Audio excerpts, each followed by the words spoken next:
The Geico Classic is brought to you by Geico. 15 minutes could save you 15% on car insurance. Visit geico.com. By CLR, all kinds of dirty, one kind of clean. By Lumber Liquidators, hardwood flooring for less. And by Denny's, home of the real breakfast made just for you. We welcome you back, and we will be with you till the conclusion of the Geico Classic. The finals right now, Tommy Jones with a 35-pin lead over Pete Weber. Take a look at our CLR clean sweep, and it's from Mr. Jones. Last match, his first shot in the 10th, which sealed the deal.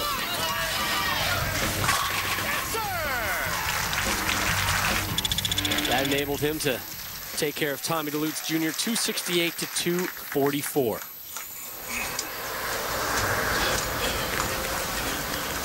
Jones looking to open up with a 4-bagger here in the championship match.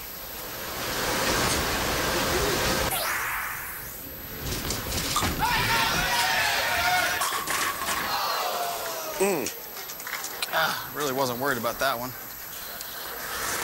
Yeah, as hard as that ball's going through the pins, you'd have thought that the Vortex would have sucked the 10-pin right off the deck, but it's a lot of power and a lot of velocity going through the pins. Good use of the term Vortex, by the way. I try to get that into every telecast. That's impressive. Thank you. So Pete Weber and Tommy Jones here in our finals. 116 TV finals for Pete Weber. Something tells me that Tommy Jones is going to probably get to that number in the not-so-distant future.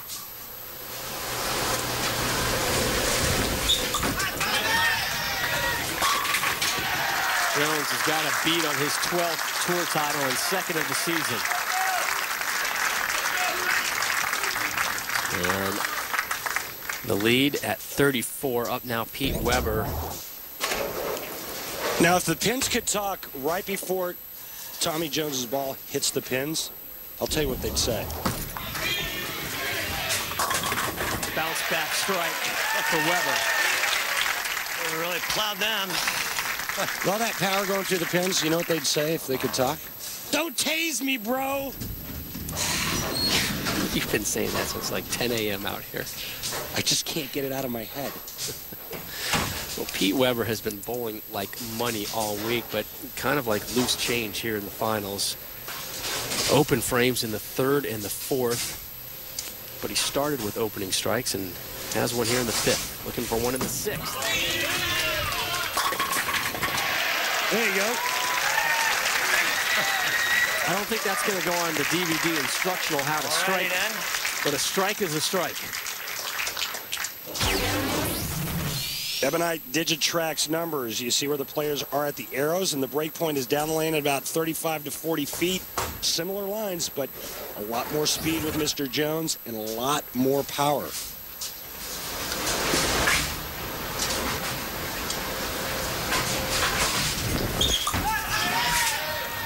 Looks good. And again, the 10-pin escapes for now. And PDW's got to be sitting back on the bench going, you know what, I like what I'm seeing. Because as Tommy continues to leave ringing 10s, that gives Weber a chance to get back in the match. Again, Weber with open frames in the 3rd and the 4th. Since then, nothing but strikes.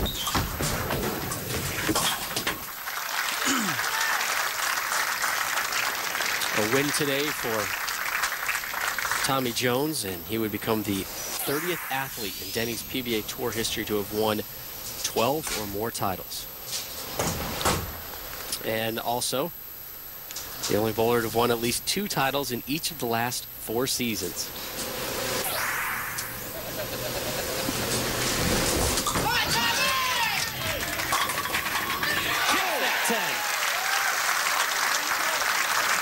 You've been waiting for a messenger to do some work all day. Well, you know how the messenger works. The head pin goes to the sidewall, and it takes the 10 out, and the 10 goes down like a... Well, it just goes down. Let's leave it at that. Weber with strikes in the 5th and the 6th. Up now in the 7th.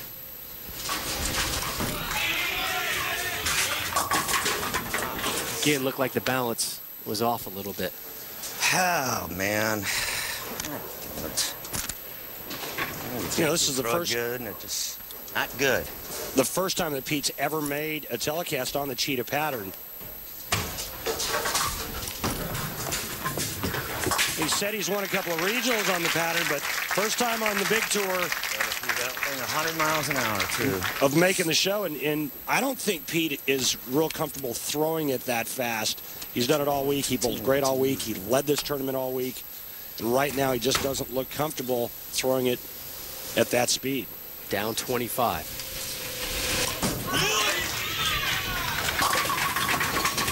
It's time to 7. And Yep.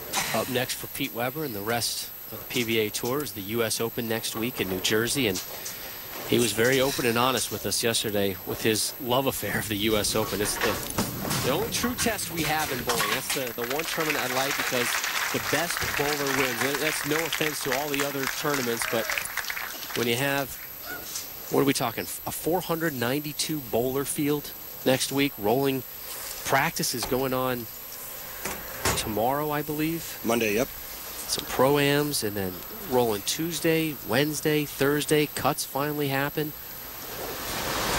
Really looking forward to getting to Jersey next week and seeing the U.S. Open.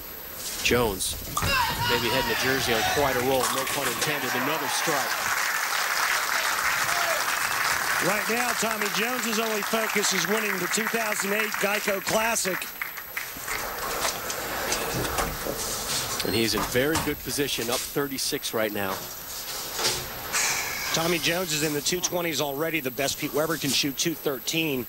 Tommy Jones needs to keep it on the lane and fill frames, and he will win for the 12th time in his career.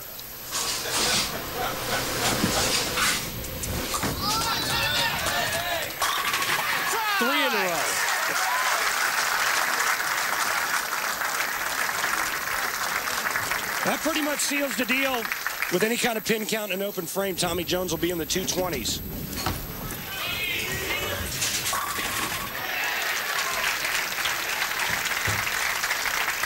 Weber with a bounce back ball. No. Got to be stupid and play where you played all week instead of playing what's out there.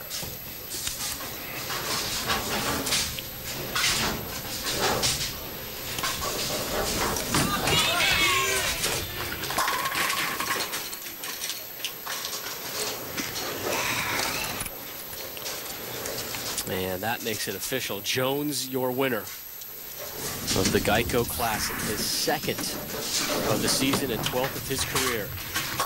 Weber takes care of the spare.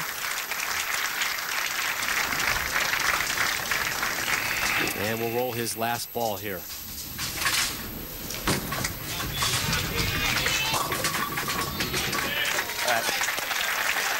Great bowling. Especially today, too. What a performance by Tommy Jones. Came into this title match averaging 268.5. He can strike out now for 259. That's pretty tough to beat. I don't care who you are. His 8th strike of the final. And a ham bone to boot. His 5th ham bone of the day. Unreal bowling from Jones this afternoon. Why not? Why not? 9 strikes.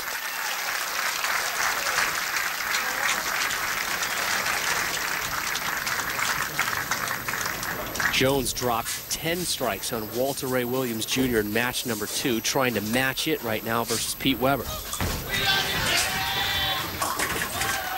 No dice, but 9 enough. Great ball. Great ball.